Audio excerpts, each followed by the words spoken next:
Vamos a ir al libro de Santiago, capítulo 3, y a pesar de que el texto que yo quería compartir o que yo veía que tenía una misma sintonía era los versículos del 1 al 12, hoy me voy a centrar solo en los versículos 1 y 2. La semana que viene explicaré con un poco más detalle los versículos 3 al 12, porque hoy querré llevar el texto por una línea que a mí me interesa para la iglesia, y luego la semana que viene ya entender mucho más a fondo otros temas que el texto nos menciona. Así que hoy vamos a estar leyendo solo los primeros 2 versículos, que dice así: Hermanos míos, no os hagáis maestros muchos de vosotros, sabiendo que recibiremos un juicio más severo. Creo que algunas traducciones, y no me gusta esa traducción, dice que recibiremos mayor condenación. Pero no me gusta realmente cómo se está expresando ahí, porque muchas veces entendemos así como que una condenación de juicio al infierno, y no es lo que quiere expresar Santiago. Pero lo que dice en esta traducción es: recibiremos un juicio más severo. Y seguidamente dice: porque todos tropezamos de muchas maneras.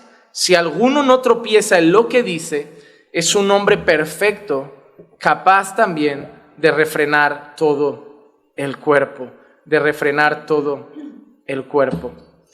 Miren, hermanos, como dijimos, desde el principio de esta carta hablamos que la carta de Santiago era probablemente, en contraste con la otra que estamos trabajando, que es 2 de Timoteo, una carta mucho más práctica que doctrinal. Todo lo que Santiago dice es algo que debemos llevarnos al corazón, analizarnos, examinarnos, mirar nuestra vida y analizarnos bien para ver muchas cosas que debemos cambiar en nosotros. Es muy probable que a lo largo de las enseñanzas de Santiago ya hayan salido algún día de la iglesia diciendo: tengo que mejorar en eso, tengo que cambiar eso, porque son temas realmente prácticos para el día a día del creyente. Pero otra de las cosas que nos hemos dado cuenta a lo largo de los distintos temas es que Santiago todo el tiempo hace como 2 grupos, lo verdadero y lo falso. Está haciendo todo el tiempo como contrastes de quien está en la verdadera fe es así, quien está en una fe falsa es así. Si realmente somos cristianos debemos vivir de esta manera. Como vimos nosotros en el capítulo anterior, en la relación de fe y obras, ¿recuerdan? Santiago dejaba muy claro que si realmente había fe en nosotros, que si realmente habíamos creído el Evangelio, que si realmente conocíamos a Cristo, se tenía que ver en nuestras obras. La carta de Santiago habla mucho de esa manera. Es como constantemente decirle al creyente que deben verse las evidencias de nuestra fe. Santiago deja claro todo el tiempo de si alguno es religioso, si alguno se cree religioso, si alguno dice que tiene fe pero no tiene. Es como todo el tiempo tenemos que ser consistentes con la fe que profesamos. Y veremos, no solo en los 2 primeros capítulos que ya hemos tratado, sino en lo siguiente que queda, que Santiago sigue haciendo ese contraste.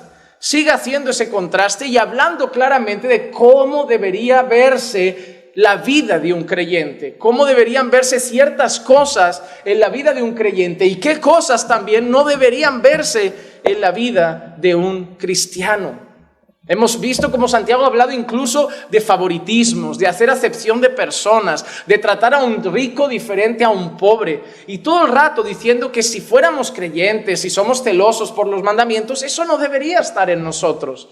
Así que es una carta muy pastoral, porque los predicadores suelen predicar, los evangelistas suelen compartir el evangelio, pero los pastores se preocupan del caminar de los creyentes.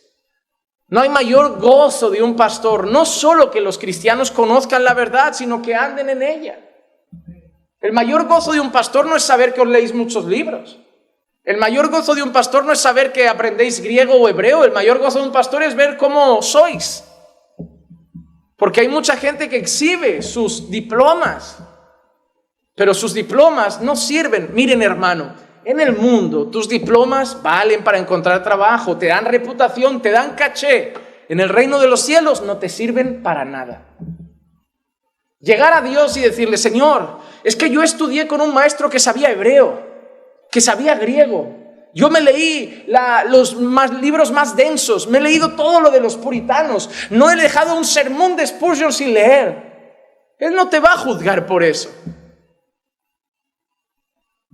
No hay ningún texto en la Biblia que dice, porque todos compareceremos delante del tribunal de Cristo y seremos juzgados cada uno por los libros que hemos leído. No dice eso. No dice que la gente será juzgada cada uno por cuánta Biblia aprendió, o por cuántos libros leyó, o por cuántos idiomas hablaba, sino que constantemente dice que cada uno rendirá cuentas por sus obras, por sus obras. No importa si sabes hebreo, pero gritas a tu esposa en español. No importa que sepas griego y maltrates a tu esposa en ruso. A Dios lo que importa es lo que le haces a tu esposa, lo que le haces a tus hijos, lo que le haces a tu jefe, cómo te comportas en la calle, cómo actúas en la vida, cómo reflejas a Cristo. A Dios quiere que si realmente eres creyente, que se vean en ti las evidencias de esa fe. Y Santiago habla de eso mucho, constantemente. Santiago es un libro tremendo para examinarnos a nosotros mismos. Hermanos, Santiago es un buen libro para preguntarnos, ¿estamos en la fe? ¿Estamos en la fe o solo tenemos una fe sin obras, una fe estéril, una fe muerta? Pues hoy, en el capítulo 3, Santiago va a entrar en un tema que yo creo que es de los más importantes en la iglesia. Porque yo creo que no hay nada que haga más daño a la iglesia y haya dividido tantas iglesias como la lengüecita de algunos.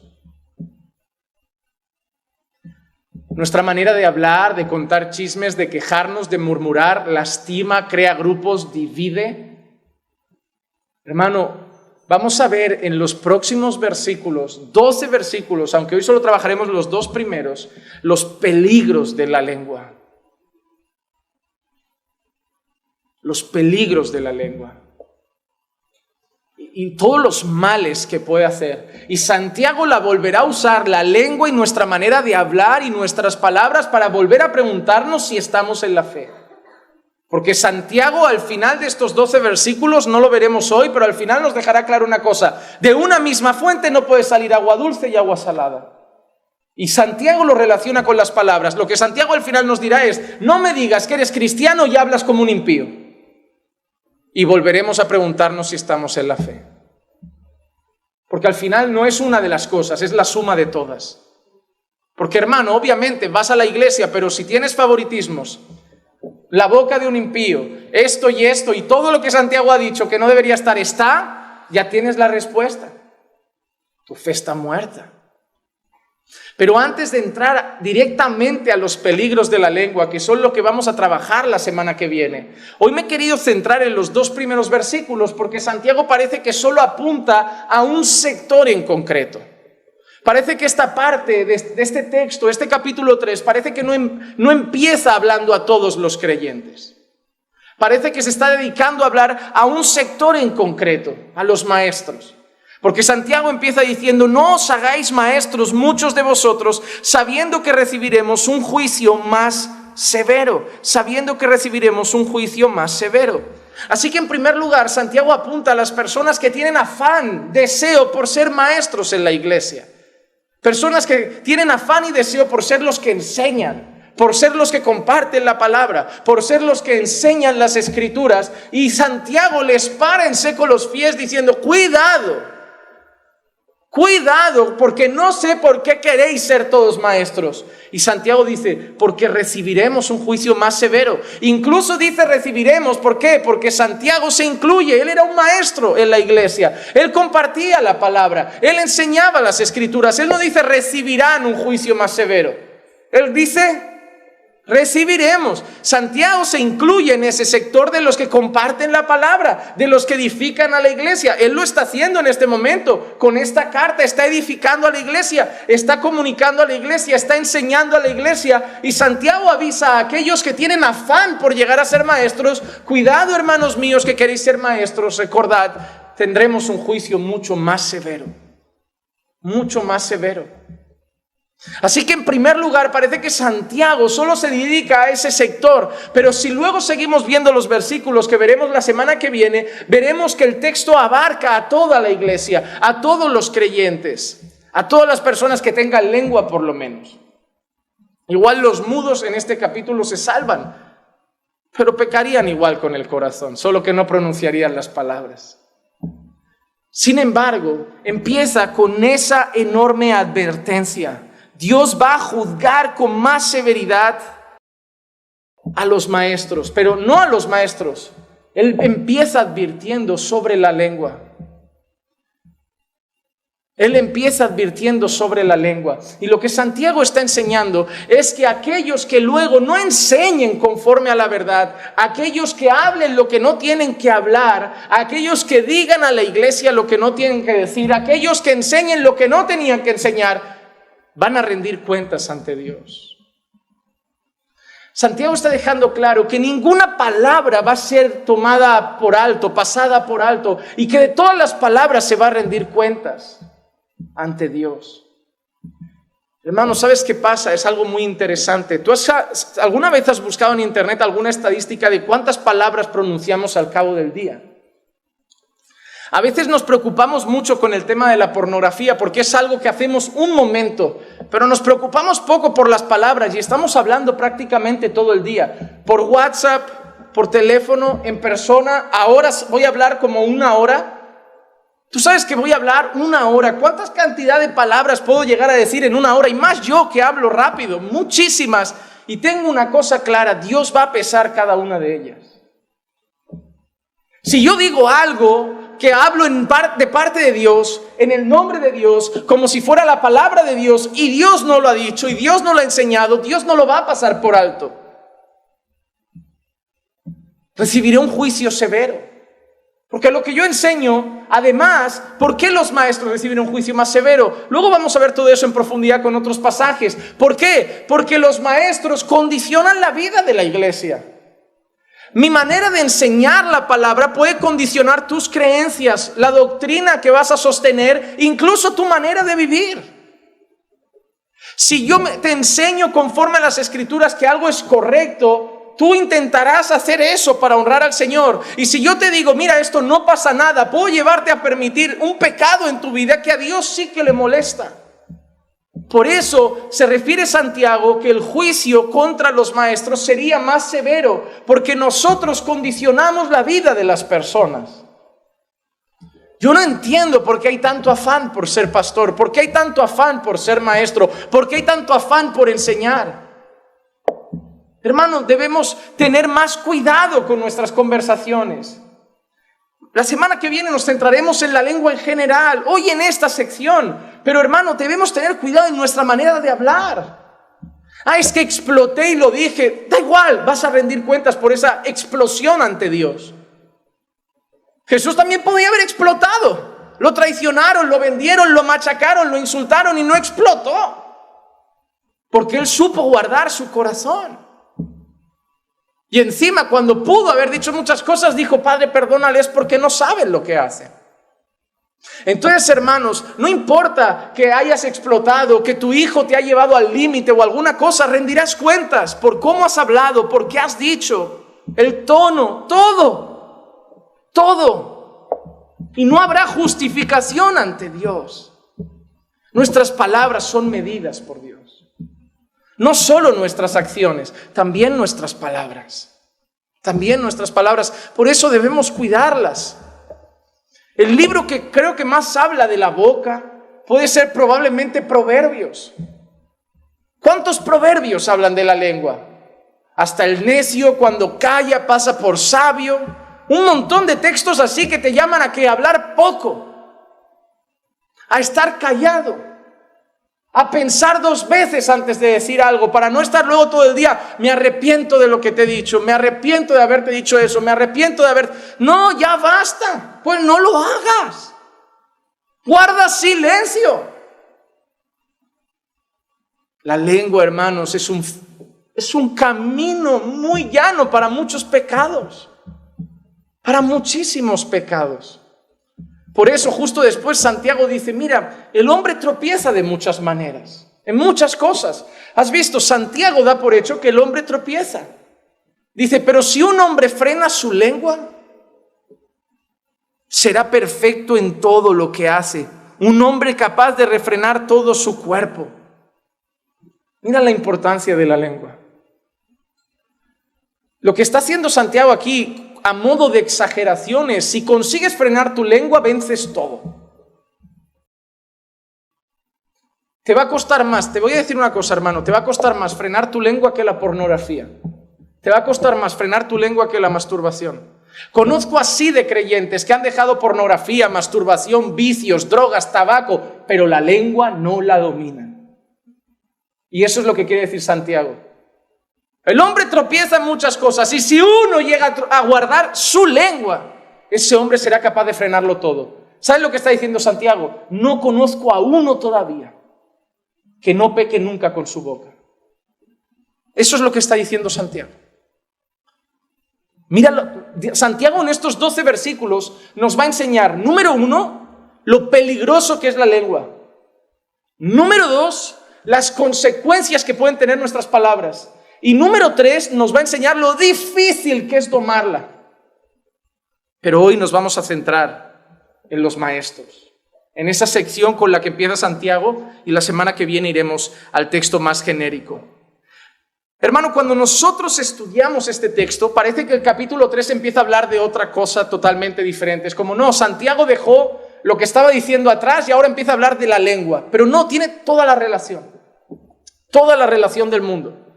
Hermanos, nuestra carta, tienen que entender algo cuando estudiamos una carta. Cuando Santiago escribió la carta, Santiago no puso capítulo 1, capítulo 2, capítulo 3. Santiago escribió una carta. Ni siquiera puso versículos, ni siquiera puso los subtítulos que nuestras Biblias pueden tener. Santiago escribió la carta. Entonces Santiago no está diciendo, ahora cambio de capítulo, ahora cambio de argumento. Santiago escribió una carta. Entonces lo de que vemos de la lengua tiene mucha relación con lo que Santiago está diciendo previamente. Hay una relación estrecha entre la fe, las obras y la lengua. Hemos visto antes el qué.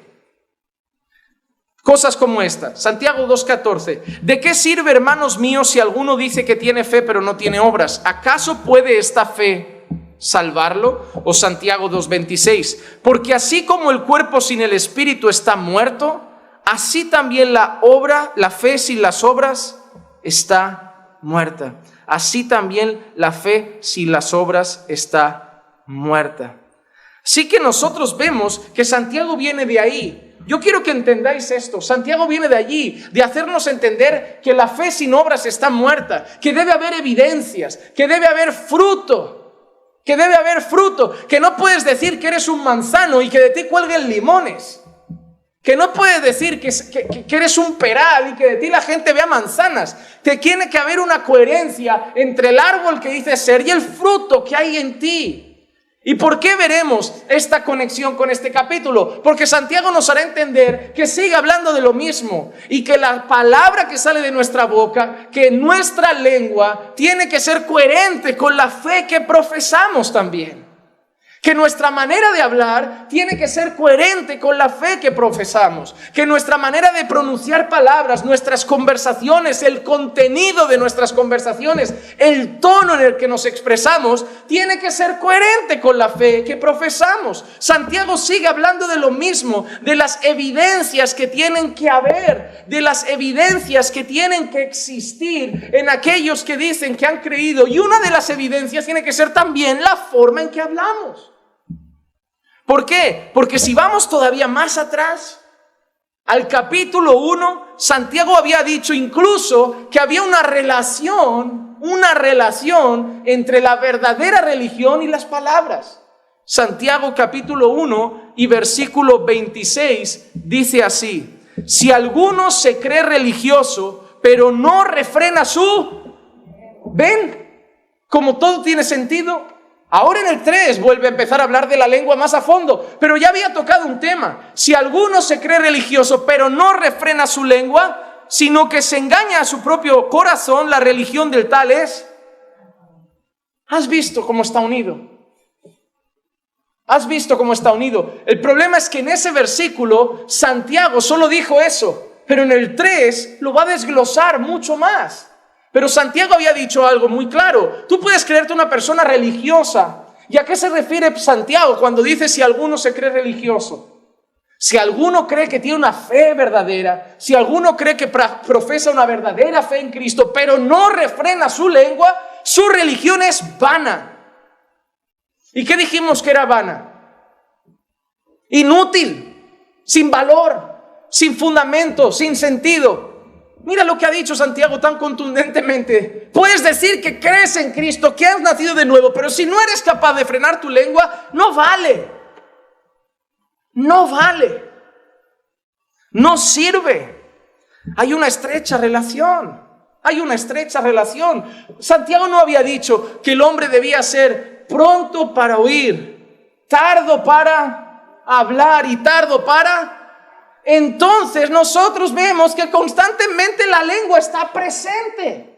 La lengua está presente. Hablando de cómo debe ser el creyente, debe ser incluso, dice, tardo para hablar. Si alguno se cree religioso, pero no refrena su lengua, la religión de tal es vana. Constantemente aparece una relación entre la fe que profesamos y nuestra manera de usar nuestras palabras. Lo que pasa es que ahora Santiago va a profundizar mucho más en eso. Pero Santiago no está hablando de otras cosas. Para Santiago, la palabra que sale de nuestra boca, nuestra manera de hablar, está muy relacionada todavía con lo que sigue diciendo. Solo que Santiago empieza este capítulo 3, y es ahí donde nos centraremos, con la figura en concreto de un maestro. De un maestro. Para nosotros, el maestro sería el equivalente para un judío de lo que ellos conocían como ¿alguien sabía decirlo? Un rabino. Juan capítulo 1, versículo 38 dice así. Jesús se volvió y viendo que le seguían, les dijo, ¿qué buscáis? Y ellos le dijeron, Rabí, que traducido quiere decir maestro, ¿dónde te hospedas? ¿Dónde te hospedas? En el entorno judío, los rabinos eran para nosotros lo que serían hoy los maestros. ¿A qué se dedicaban principalmente los rabinos en el entorno judío? A la enseñanza. Eran los dedicados a la enseñanza de la ley, eran los dedicados a la enseñanza de la Torá, eran los dedicados a enseñar las escrituras al pueblo judío. Y hay un dato interesante, yo no sé si lo han pensado alguna vez. Siempre me suelen preguntar entre los evangélicos, esta pregunta me llega mucho por internet, ¿por qué hay tantas denominaciones? Ellos a veces creen que solo los evangélicos tienen denominaciones. Lo que pasa es que no se llaman así en otros sectores, pero tú sabías que entre los judíos, entre los rabinos, también hay, entre comillas, denominaciones. Los rabinos no todos creen lo mismo. Por eso muchas veces las personas cuando dicen que han estudiado suelen decir el nombre del rabino. Pablo dijo que había estudiado ¿con quién? Gamaliel. Habían diferentes escuelas de pensamiento. Dependiendo del rabino, de donde fluyan las enseñanzas, hay temas en los que difieren entre ellos. Por ejemplo, no sé si recuerdan cuando hablamos un poco del tema del divorcio, dimos algunos detalles que había un grupo de una escuela rabínica que creía que el judío se podía separar incluso si la mujer le quemaba la comida. Que si la comida no lo hacía bien y él veía que no valía como mujer, podía divorciarse y casarse con otra. Habían otras escuelas que creían que eso no era válido, pero que en caso de algunas cosas también era tolerable. Y había otras escuelas que decían que de ninguna manera Dios aceptaba el divorcio y las segundas nupcias. Así que, a pesar de que entre ellos tienen unos fundamentos en común, hay escuelas rabínicas que tienen algunos puntos distintos. Por ejemplo, otro punto en el que distintas escuelas rabínicas difieren es en el día de guardar el día de reposo, la forma de guardar el día de reposo.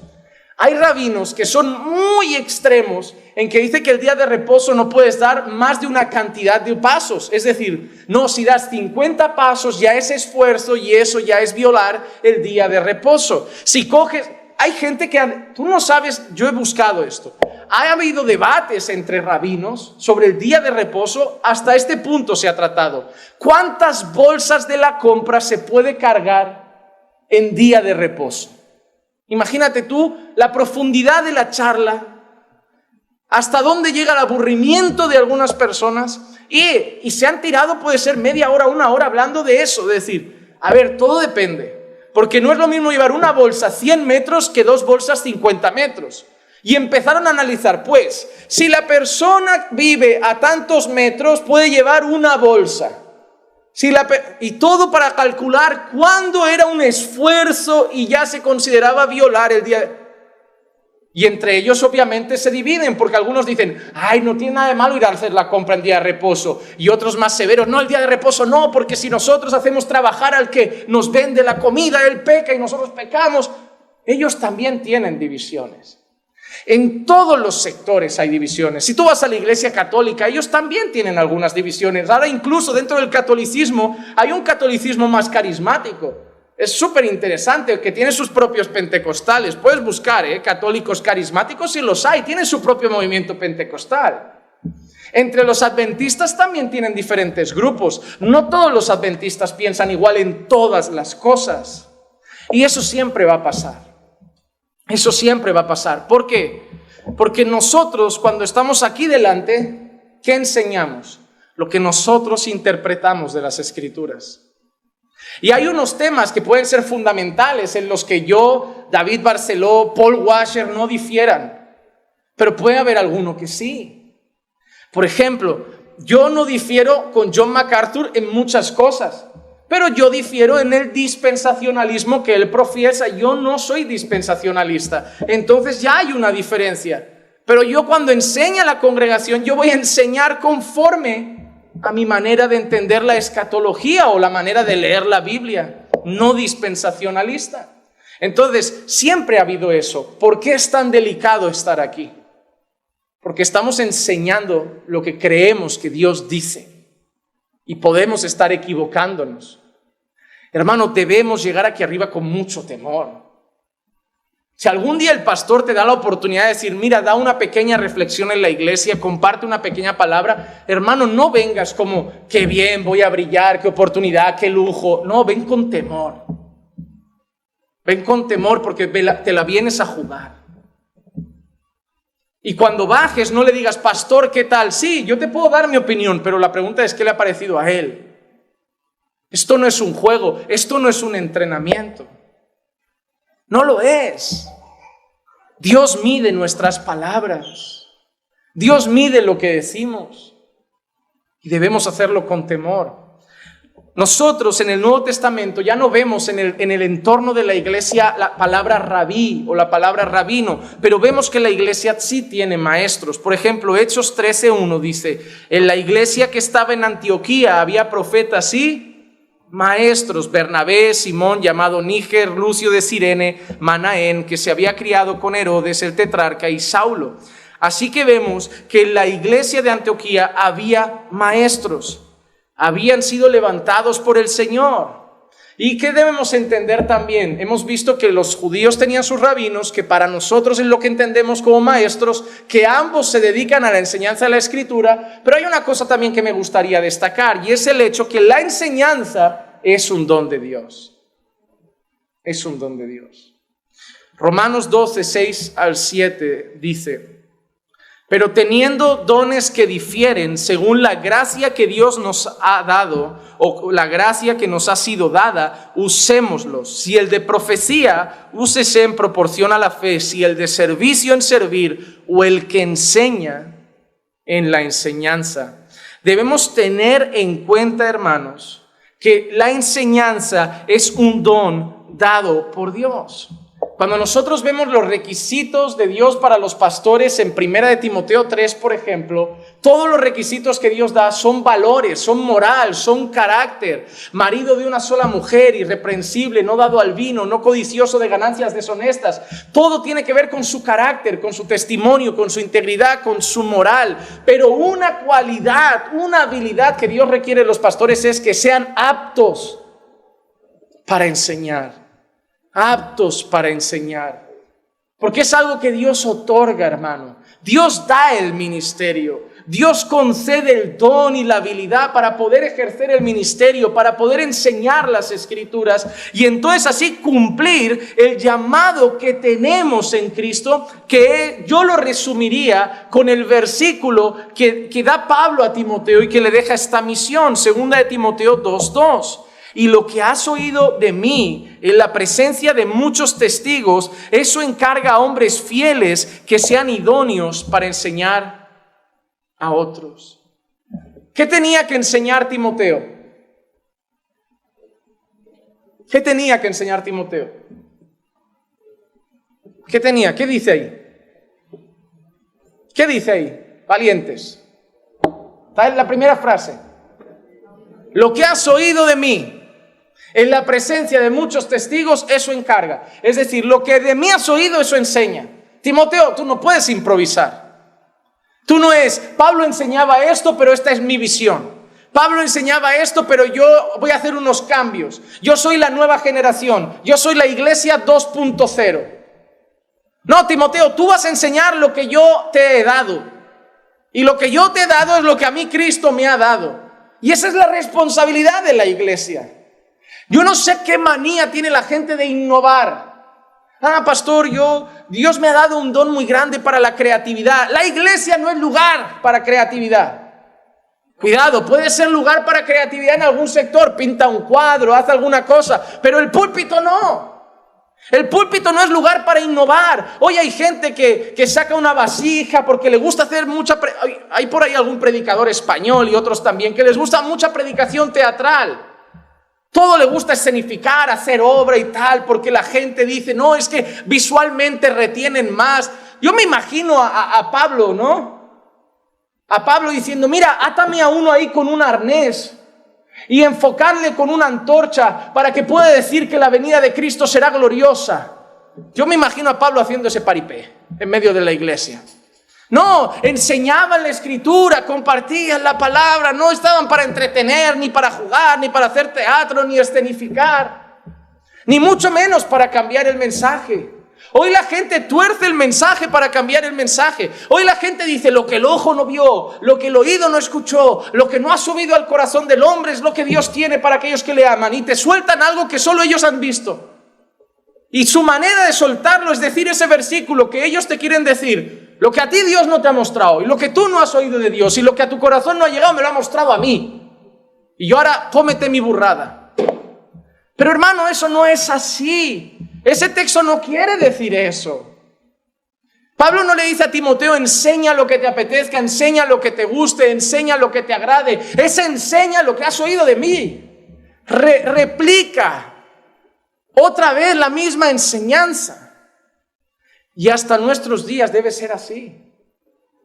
A mí me gusta, está bien escuchar a Juan Manuel, pero yo cuando suba y tenga la oportunidad de enseñar, voy a enseñar otras cosas. No, tú vas a enseñar la palabra.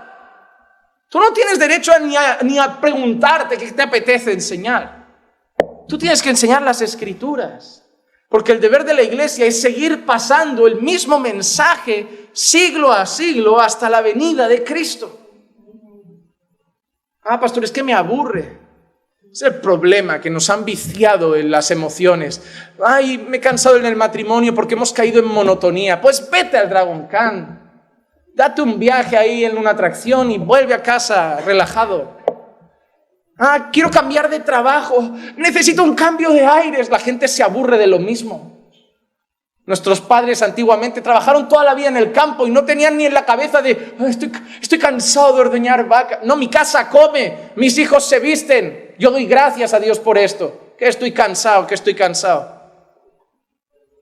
Nadie va al trabajo a divertirse. Nadie se casa para que sea el matrimonio un parque de atracciones.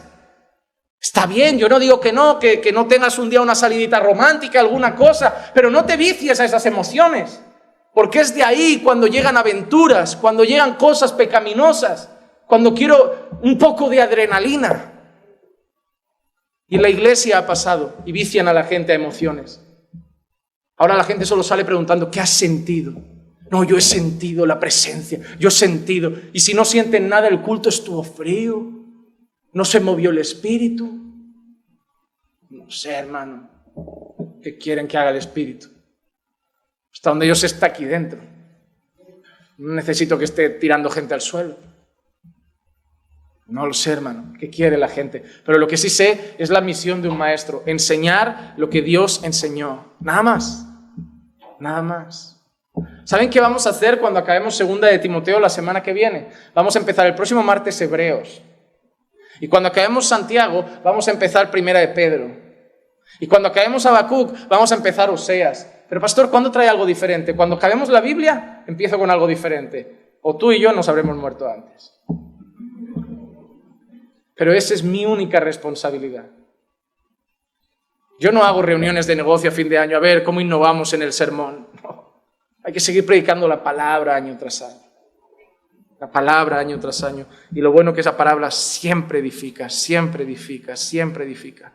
Pero esa palabra que él ha recibido la tiene que encargar a unos hombres que tienen que tener dos cualidades.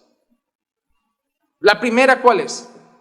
Fieles. Y la segunda, idóneos para enseñar. Hermano, yo no sé, pero me parece que es la descripción de los pastores. La descripción de los pastores de 1 Timoteo 3 eran hombres fieles, ¿verdad? Íntegros, idóneos para enseñar, aptos para enseñar. Es decir, Timoteo, yo he visto en ti que Dios te ha levantado y te entrego el testigo, y ahora tú tienes la responsabilidad de ver otros pastores que Dios levanta y entregarles también el testigo. Pero esos hombres tienen que tener dos cualidades: fieles, carácter, idóneos para enseñar a otros, habilidad. Entonces esos hombres tenían que tener el carácter adecuado y la capacidad adecuada para llevar la tarea de ser maestros. Y vaya vuelta he dado para llegar aquí. Ahora volvemos a Santiago, ¿vale? Ahora vuelvo. Hemos hecho turismo. Pero ¿por qué hemos llegado aquí? Porque ¿cuál era el problema de Santiago? Que la gente se estaba levantando a ser maestros sin ser llamados por Dios. Que la gente no eran aptos para enseñar, no eran hombres fieles para enseñar, simplemente querían hacerlo.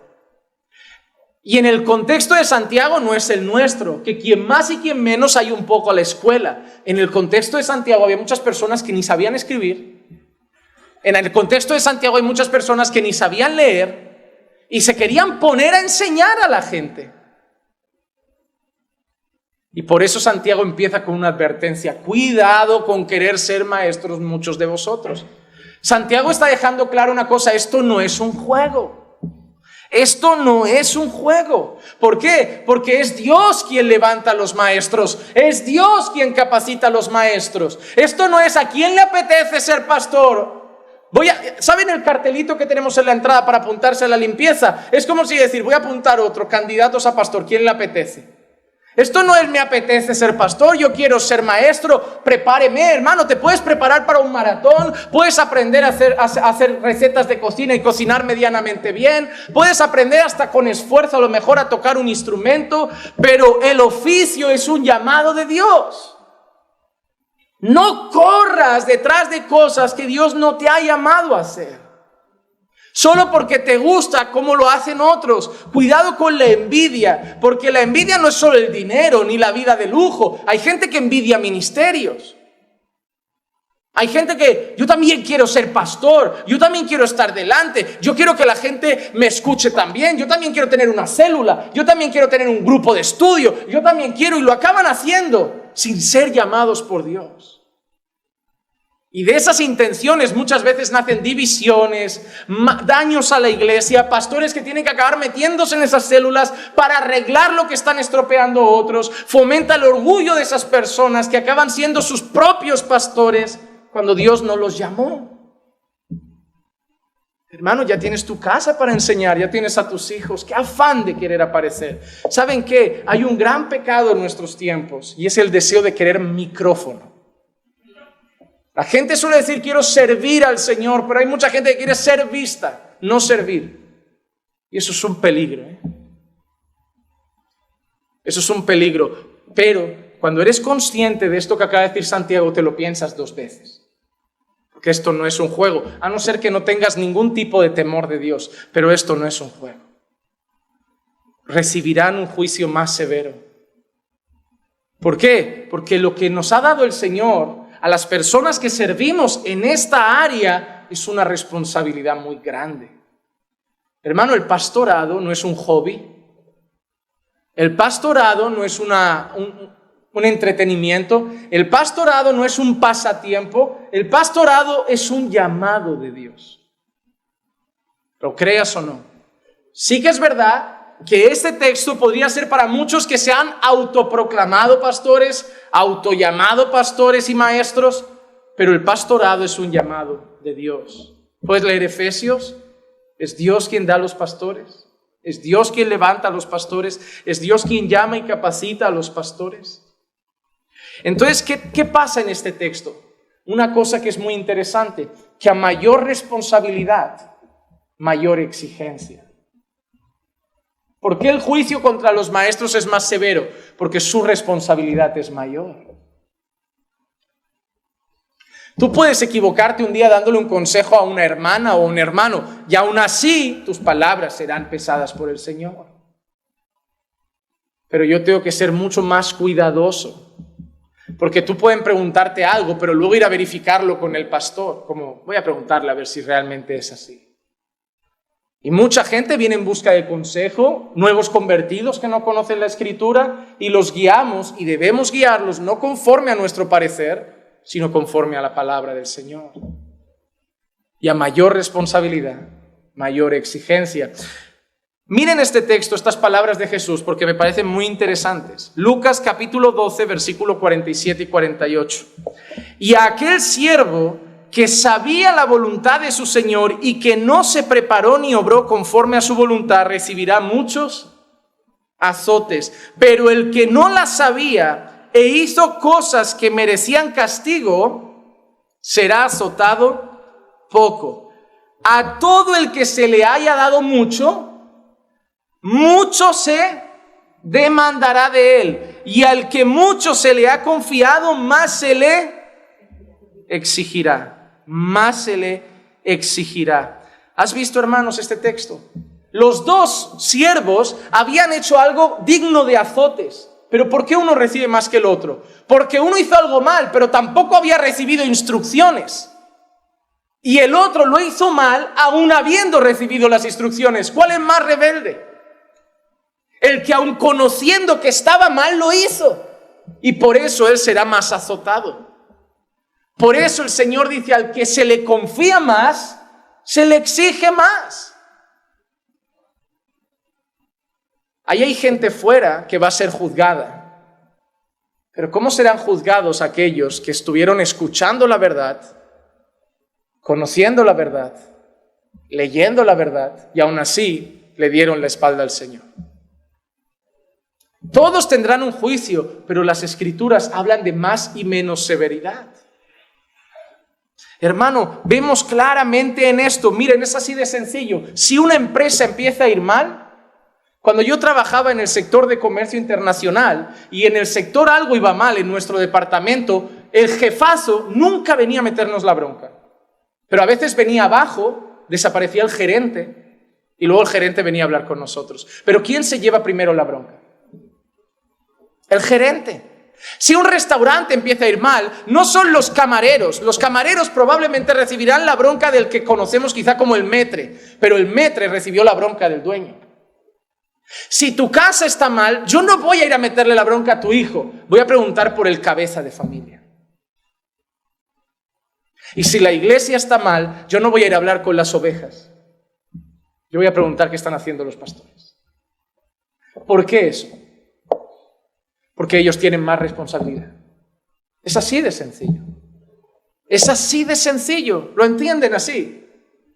Que las posiciones de mayor rango, de mayor responsabilidad se les exige más. Por eso normalmente en las empresas, ¿quién cobra más? ¿Ese o el gerente? Se le paga más, se le da un salario mayor, pero la exigencia también es mayor. La exigencia también es mayor. Cuando el Barça ha sido una patata este año, de quien más se ha hablado es de Koeman. A pesar de que yo sigo pensando que no tiene la culpa alguien que gana una pasta así al lado de unos vagos que ganan 10 veces más que el pobre y que solo sirven para hacer publicidad. Pero no voy a hablar de fútbol, que ahí mi lengua sí que va a pecar. Ahí mi lengua sí que va a pecar. Yo no sé cómo pueden querer tanto a los futbolistas y defenderlos tanto, si son una lacra para este mundo. Con el sueldo de un mes de esa gente acaba el hambre en el mundo entero y la gente va boceando detrás de estos artistas. Yo no entiendo lo necios que somos, hermano. Yo no entiendo lo necios que somos. ¿Cómo podemos tratar mal a un médico porque nos atiende rápido y aplaudir a un multimillonario que no le importamos nada? Y un médico que está ahí jugándosela todo por... Ganan bien, pero al lado de esa gente, yo creo que los salarios están mal repartidos. Yo creo que los salarios están muy mal repartidos. Pero lo que está claro, hermanos, es esto: a mayor responsabilidad, mayor exigencia. ¿Por qué queréis ser maestros muchos de vosotros? Mayor responsabilidad, un juicio más severo, mayor exigencia para vosotros. Lo que estáis haciendo no es un juego, porque lo que vosotros enseñáis puede condicionar la vida de las personas, pueden condicionar su manera de ser esposos, su manera de ser esposas, su manera de ser hijos, su manera de educar a sus hijos. Todo eso puede condicionarlo vuestras enseñanzas. Yo doy una palabra y muchos salen de aquí diciendo: tengo que cambiar esto, tengo que cambiar esto, tengo que cambiar esto. Pero ¿qué pasa si lo enseñé mal? Y empiezan a hacer cambios malos. A mayor responsabilidad, mayor exigencia. Y es por eso que el trato con los fariseos era tan severo. Miren estas palabras, Mateo 12, 38 al 40. Y en su enseñanza les decía: cuidaos de los escribas, a quienes les gusta andar con vestiduras largas. Miren las cosas que les gusta. Andar con vestiduras largas, aman los saludos respetuosos en las plazas, los primeros asientos en las sinagogas y los lugares de honor en los banquetes. En primer lugar, ¿qué aman estos? La pompa, la reputación, la vanidad, la vanagloria. ¿Qué amaban los fariseos? El aplauso, que la gente los tratara como wow, como una clase superior. No, usted en la primera fila, usted en el primer asiento, usted en la mesa VIP. Tristemente, hoy hay muchos pastores que también les gusta eso. Por eso hay mucha gente que en las iglesias les gusta poner sillas especiales en el altar para los pastores. Nunca entendí eso. Yo no sé por qué, pero yo creo que si Jesús entrara por esa puerta, no se sentaría en una silla especial, se sentaría con nosotros. O yo no he visto bien a Jesús, pero yo creo que Él no comería en una mesa especial, comería en la nuestra. Yo no creo que querría un plato especial, una cuchara especial, una cantidad mayor, una bebida especial, un vaso especial. Creo que se sentaría con nosotros, comería lo nuestro, estaría en la mesa, en la misma silla, en el mismo ambiente, y hoy estaría pasando calor igual. Yo eso es lo que veo en Cristo. Y yo creo que es lo que deben transmitir los pastores. Pero entre que a muchos pastores les gusta y hay muchos borreguitos que también les idolatran y los tratan como... Hay gente que no invita a un hermano a comer a casa, pero está todos los días invitando al pastor. Mira todos los hermanos que tienes para invitar. Pero tiene que ser el pastor, que hay que complacer al pastor, que hay que hacer el gran plato al pastor, hay que invitar al restaurante al pastor. Está bien querer honrar, no tengo nada en contra de la honra, pero cuidado con la pelota. No es lo mismo honrar que hacer la pelota, hay una gran diferencia. El que te honra, el único deseo que tiene es reconocer en ti lo que el Señor te ha dado y respetarte por ello. La pelota tiene intereses detrás. Quiero estar a tu lado porque eso me va a dar un cargo, una posición, un título, un prestigio. Entonces te haré la pelota para yo al final tener lo que quiero. Y muchas veces el que te honra te ama. El que te hace la pelota puede odiarte, pero va a complacerte para al final tener algo. Porque sabe, por ejemplo, porque el que te hace la pelota, todos hemos estado ahí. Piensa esto, si yo cumplo con el pastor, es la única manera en que yo llegaré a hacer algo. Porque él es al final el que va a decir, tu hermano predica, tu hermano eso. Entonces yo le hago la pelota a él porque yo quiero eso. Muchos son así.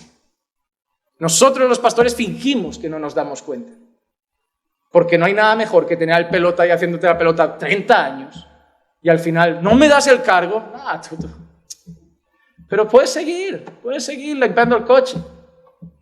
Puedes seguir. Hermanos, si esa es tu intención aquí, no vas nada bien. Porque para llegar aquí no es no es quien el pastor quiera, es quien el Señor quiera.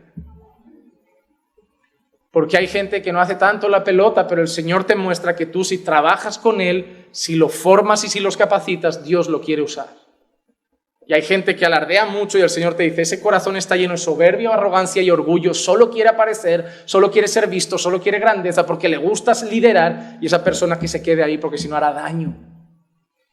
Nuestro deber como pastores es muy difícil porque es orar al Señor para que nos deje ver quién es quién en el corazón, no en el exterior. Y por eso hay que ser prudentes. No hay prisa, porque al final Dios saca todo a la luz.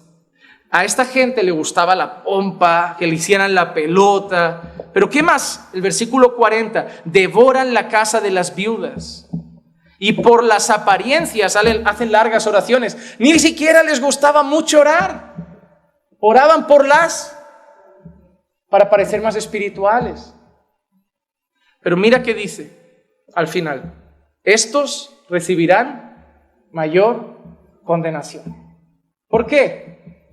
Porque ¿cuál era el deber de ellos? Enseñar al pueblo, guiar al pueblo, instruir al pueblo. ¿Pero qué hicieron? Se aprovecharon del pueblo, devoraron al pueblo, usaron al pueblo para sus propios beneficios. ¿Sabes cuál es mi mayor consuelo con los falsos profetas que a mí tanto me duele la cabeza cuando los veo?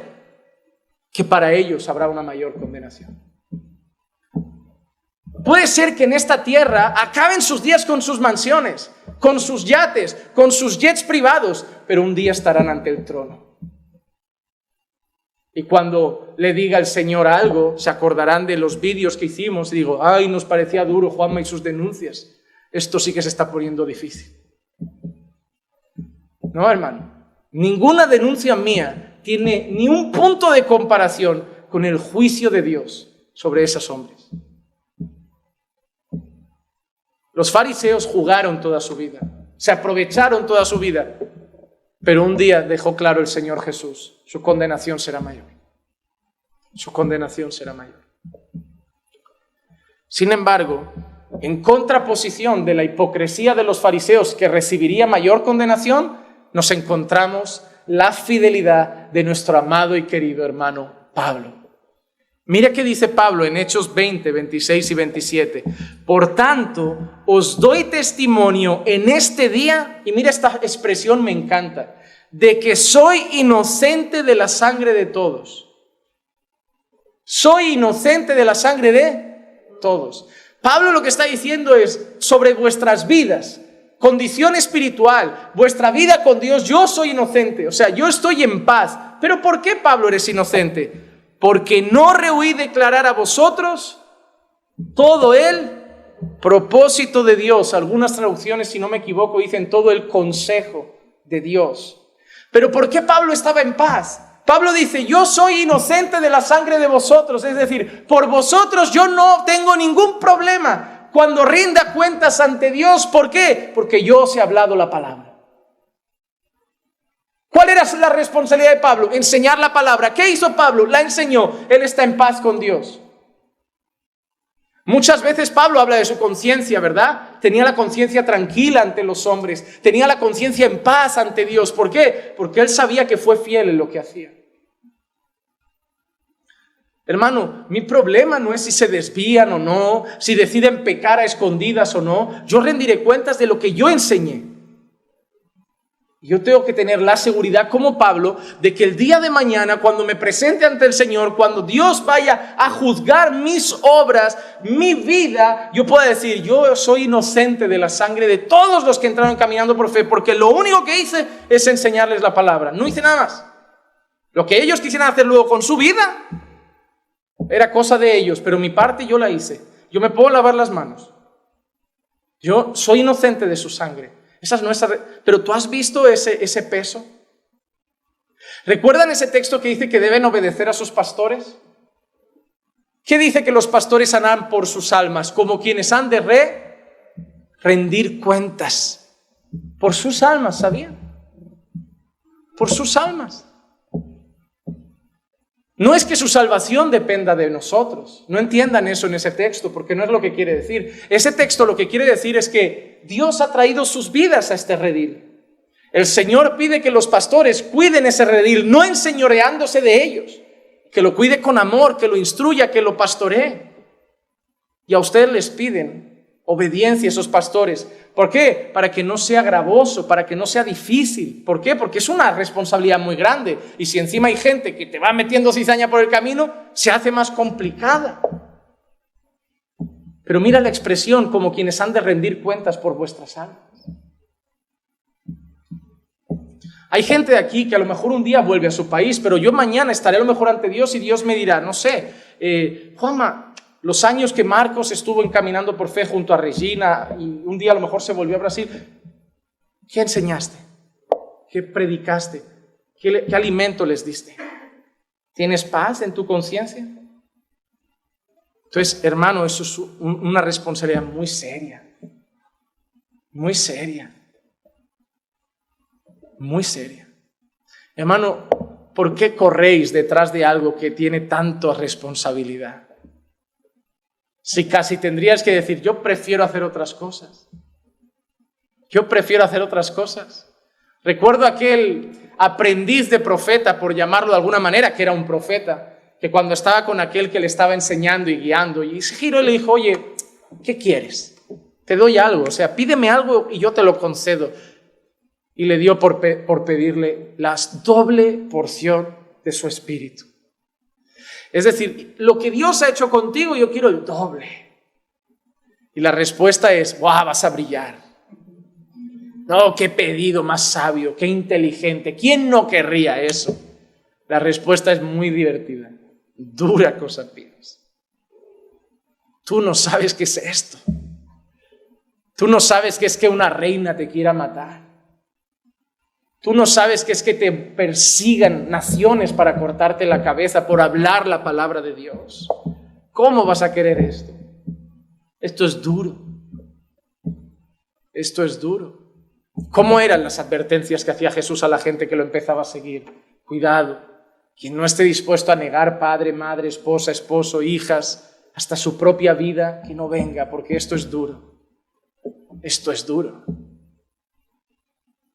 Hermano, el ministerio tiene dos cosas. Tú no deberías anhelarlo, pero si el Señor te llama, tú no vas a poder rehusarlo. Tú no vas a poder rehuirlo. Tú no vas a poder escapar de Él. Tú no vas a poder negarlo. Vas a tener que ir a Él. No corras detrás del ministerio. Y tranquilo, que si el Señor te llama, el Señor te pega en el ministerio. Porque Él te querrá ahí. Y no podrás ir para otro lado. Serás hasta como un Jonás que aunque quisiera irse para atrás, Dios lo va a poner ahí. Pero no corras detrás de lo que el Señor no te quiere dar. Porque a lo mejor te parezca que es divertido. Un buen pastor dijo una vez que si la gente viviera una semana la vida de un pastor, nunca más querría ser pastor. Nunca más. Si tuvieran el teléfono de un pastor, el email de un pastor, las cosas que llegan a un pastor, una semanita. Una semanita. A no ser que sean llamados. Porque cuando son llamados, aunque vengan esos sufrimientos, no pueden dejar de hacer. Porque el Señor los sigue llamando. Así que en esta introducción al tema de la lengua, Santiago empieza hablando a los maestros. ¿Por qué van a recibir un juicio más severo? Porque están hablando de parte de Dios, enseñando al pueblo de Dios, como si fuera Dios hablando a su iglesia, en una posición de mucha responsabilidad, y por eso recibirán un juicio muy severo. Muy severo. Porque al final, y esto solo me va a servir de entrada para lo que hablaremos la semana que viene, hay una estrecha relación entre lo que hablamos y el juicio de Dios. Para que tú veas hoy, antes de irte a casa, cómo tus palabras y el juicio están muy vinculadas. Terminamos la enseñanza de hoy con Mateo 12, 33 al 37. O haced bueno el árbol y bueno su fruto, o haced malo el árbol y malo su fruto, porque por el fruto se conoce el árbol. Primera idea que quiero que tengáis aquí, por el fruto se conoce buen árbol, buen fruto, mal árbol, mal fruto. Por el fruto se conoce el árbol. Cuando la gente viene a nuestra casa y sube arriba a la parte del huerto, lo primero que ve allí es un limonero. ¿Cómo lo sabes? ¿Cómo has sido tan perspicaz? Porque tiene muchos limones. Y digo, muy bien. Muy bien, o sea. Bien, eso es sencillo, ¿verdad? Es sencillo, ¿verdad? Cuando no hay fruto es cuando la gente duda. Dice, ¿esto es un manzano? ¿Esto es un granado? ¿Por qué no lo sabes? Por la hoja parece. Por eso el creyente, cuando no da fruto al principio, uno no sabe bien lo que es. ¿Habrá nacido de nuevo? Que todavía no hay fruto. Porque la santificación es un proceso. El fruto va siendo cada vez más evidente. No pedimos el mismo fruto de alguien que se acaba de convertir, de alguien que lleva 10 años en el Señor. Pero el fruto está ahí. Seguimos adelante. Camada de víboras. Qué expresión bonita, ¿eh? Si fuera youtuber lo censuraban. ¿Cómo podéis hablar cosas buenas siendo malos? Porque de la abundancia del corazón habla la boca. Del hombre bueno de su buen tesoro saca cosas buenas, y el hombre malo de su mal tesoro saca cosas malas. Y yo os digo, y mira lo que dice ahora Jesús, que de toda palabra vana que hablen los hombres, ya no solo los maestros, los hombres rendirán cuentas de ella o darán cuentas de ella en el día del juicio. Y mira esta frase, porque por tus palabras serás justificado y por tus palabras serás condenado. Solo una cosa, no quiero que nadie llegue a pensar que lo que quiere decir ese versículo, por eso no podemos aislar un texto de su contexto, es que nuestras palabras nos van a mandar al infierno. ¡Ay, he dicho esto! ¡Condenado! No, pero ¿qué ha dicho arriba? De la abundancia del corazón habla la boca. ¿Por qué dice por tus palabras serás justificado o por tus palabras serás condenado? Porque tus palabras reflejan lo que hay ¿dónde? Si tú has nacido de nuevo, se esperan de ti unas palabras. Si tú eres un impío, se esperan de ti unas palabras, una manera de hablar, un tipo de conversaciones. ¿O te imaginas a un creyente hablando chistes verdes, insultos, palabras groseras? Ah, es que en mi pueblo se habla así. Sí, porque venimos de una cultura que los insultos están a la luz del día. Yo recuerdo con mis amigos, eres un hijo de... Y lo decían como si fueras un campeón. No sé cómo es en vuestros países, pero aquí ganabas un partido. Oye, hemos ganado el trofeo. ¿Qué hijos de...? ¿En serio? ¿Estáis llamando a mi madre prostituta? Pero era una manera de decirte, oye, qué bien, qué crack, qué máquina. Pero lo que acabas de decir es un insulto en toda regla. Pero estamos en una cultura tan inmoral, tan lasciva, que las palabras groseras y malsonantes ya son comunes. Ni nos ofenden, ni nos pitan en los oídos. Te das un golpe y ya profieres un insulto. Salen así naturales, pero no las esperas de un creyente. Yo no me imagino a Jesús hablando así a los apóstoles. Hermano, tu cultura te puede haber afectado mucho, pero ahora tienes que ser afectado por la obra del Espíritu Santo. Y se tiene que ver también en nuestra manera de hablar. ¿Por qué la lengua va a ser tan importante para nosotros seguimos la semana que viene con la segunda parte de este estudio, donde nos centraremos más en la lengua y sus peligros? Porque la ropa te la cambia rápido. Porque yo ahora te digo, hermana, solo puedes usar falda. Y tú, pues vale, pues me compro faldas y ya, total, mi corazón no va a cambiar. Yo puedo ser la misma inmoral con falda. No estoy diciendo que eso justifica vestir de manera inmoral. Pero estoy diciendo que las cosas externas se cambian súper rápido.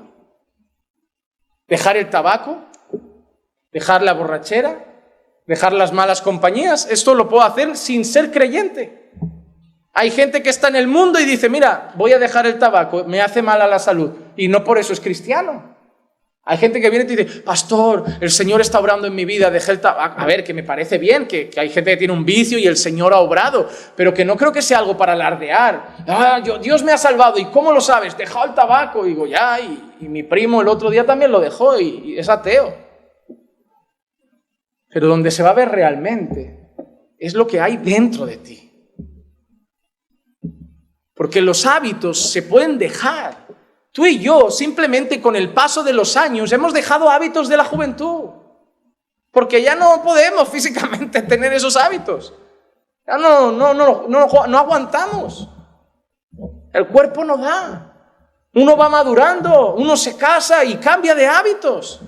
Ay, dejé la borrachera. ¿Qué pasó? ¿Te has convertido? No me casé. Lo más parecido a una conversión. Pasado de las tinieblas a la luz, de las tinieblas de la soltería a la luz del matrimonio. Al revés no, ¿eh? Pero hay gente que cambió de hábitos porque se casó, dejó de ir con las malas compañías, dejó los vicios, dejó la fiesta, Pero no significa conversión, significa otra etapa de mi vida. Pero ¿cuánto ha cambiado tu corazón? Porque hay gente que llegó aquí, se cambió de ropa, se cambió de todo, pero llegó diciendo, yo es que tengo muy mal carácter, y sigue con el mismo carácter. Entonces empiezas a dudar si hay conversión. Sigue con el mismo orgullo, sigue con la misma soberbia, sigue con el mismo tono agresivo a la hora de hablar, palabras malsonantes, gritos, siempre, falta de dominio, falta de paciencia, falta de mansedumbre. Ahí se ve mucho más, ahí se ve mucho más. Hermano, lo de fuera es importante, pero debe ser coherente con algo que ha pasado dentro, porque si no solo es un disfraz. Y al final decimos que nuestros hijos no vayan a carnaval, pero nosotros nos disfrazamos todo el año. Las palabras, y la semana que viene entraremos muy en detalle, estoy seguro que será un estudio muy rico, y este solo ha sido una introducción en esa parte. Hermano, las palabras dicen mucho de nosotros. Dicen mucho de nosotros. Debemos empezar a orar al Señor para que frene nuestra lengua. Pero nuestra lengua solo frenará cuando el Señor cambie nuestro corazón. Porque tú podrás graparte la lengua, podrás coserte los labios y odiar con el corazón. No decirte odio, pero odiar. Al final tu mirada lo va a reflejar. ¿Cuánta gente no lo dice, pero tu mirada ya muestra desprecio, rechazo? Ya está, no hacen falta palabras. Al final Dios tiene que tratar con nuestros corazones. Señor, dame paciencia con mis hijos y mis palabras cambiarán hacia ellos. Dame amor por mi esposa y mis palabras cambiarán hacia ella. Dame amor por mis padres y mi manera de hablar con ellos cambiará. Nuestras oraciones no tienen que apuntar a la lengua, nuestras oraciones tienen que apuntar al corazón. Porque al final las palabras son un reflejo de lo que hay ahí. Y yo espero que entre hoy y el próximo jueves salgamos con muchas ganas de empezar a orar por nuestro corazón para que nuestra boca cambie. ¿Cuántas veces, hermanos, nos hemos ido de una reunión de hermanos diciendo, ¿por qué hablamos de ese hermano si no estaba? Pasa a veces. Y estoy seguro de que nos arrepentimos, pero ya lo dijimos. Y ya quedamos como un chismoso. Y la gente se queda con esa idea. Pastor, ¿qué tal aquel hermano? Y tú, llámalo, ¿por qué tanto interés? Si él no está, ¿por qué? Ya quedas como alguien, no da confianza. ¿Cuántas veces no en una discusión de pareja, en el matrimonio, por no cultivar más paciencia, más dominio, acabamos diciendo cosas y luego llorando, diciendo, no tenía que haberle herido así? Porque las palabras también son puñales. Hay una cosa que si vas a la policía sirve como denuncia y es el maltrato psicológico. Hay mujeres y hombres que no les pegan, pero que están completamente anulados porque sus palabras le hacen sentir que no sirven para nada. Hay niños que han sido criados en un hogar que solo los llaman a insultos. Eres un vago, no sirves. ¿Cómo quieres que crezca ese niño? ¿Cómo quieres que crezca? Hay un proverbio entero que habla de eso, de cómo lastiman las palabras, donde está ese versículo que tanto se malinterpreta del poder de la vida y la muerte está en la lengua. Pero lo que habla ese texto es que nuestras palabras pueden hacer muy bien a la gente, pero también muy mal. Y la semana que viene entraremos más a fondo en eso, los peligros de la lengua. Y seguramente saldremos de aquí pidiendo perdón a nuestros padres, a nuestra esposa, a nuestro esposo, a nuestros hijos y sobre todo orando mucho al Señor. Porque yo desde hace mucho tiempo le pido al Señor que me haga más callado, que me haga mucho más callado, que me haga escuchar más y hablar cuando me pregunten, porque yo no sé, pero yo ya me cansé de pedir perdón a Dios por lo que dije y no tenía que haber dicho, o por cómo lo dije. Y al final Dios tiene que tratar con el corazón. Señor, puedo ser hasta sabio, pero acabo pareciendo necio por hablar tanto. Prefiero ser un necio que acaba pareciendo sabio por estar callado. Semana que viene tendrían que venir todos para dar la segunda parte, pero hoy lo dejamos aquí. Vamos a orar. Padre, te damos gracias por tu palabra. Gracias, Señor, por la primera parte de esta enseñanza, Señor, que hemos podido compartir hoy. Que ya nos enseña, Señor, la importancia, sobre todo, de entender la responsabilidad de enseñar tu palabra y el cuidado, Señor, que tenemos que tener con estos oficios de más responsabilidad, que mañana serán juzgados con más severidad. Señor, ayúdanos a entender que nuestras palabras no son un juego, a no correr detrás de cargos, Señor, como si no importara mañana lo que hayamos hecho. A saber, Señor, que rendiremos cuentas de todas las palabras vanas y ociosas que salgan de nuestra boca. Que entre esta semana y la próxima, Señor, nos hagas guardar más nuestro corazón, para que podamos guardar más nuestros labios. Llévanos con bien a nuestras casas, Señor. Guíanos hasta nuestros hogares, acompáñanos junto a nuestras familias y ayúdanos a tener, Señor, una noche de paz en tu presencia. Te lo pedimos en el nombre de Jesús. Amén.